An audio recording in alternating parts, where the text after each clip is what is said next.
अचानक रवीला असं वाटलं की कोणीतरी कुजबुज करत आहे. अरे कोण असेल? त्यांनी मित्राला उठवलंय. सर्व उठलेत. टार्च लावून त्यांनी पाहिलं पण कोणीच नव्हते.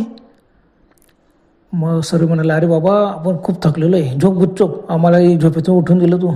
मग रे नाही ना, मला आवाज आला बघा, कोणतरी गप्पा करत होते. शक्य नाही, जाऊ दे. अरे वारा वगैरे आला असेल ना, झाडांची पानं वगैरे, रातकिळींचा आवाज, तुला असं भास झाला असेल की कोणतरी बोलतोय. इतकं दाट जंगल आहे की अशा ठिकाणी रात्री जेवढ्याला कोणी नाही येतं.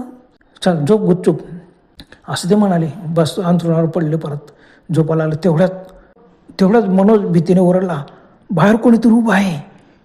सर्वांनी खिडकीकडे पाहिलं. काचेची खिडकी होती, बाहेर कोणीतरी आकृती दिसली.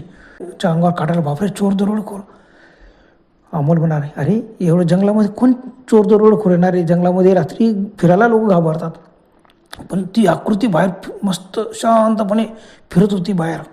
खिडकी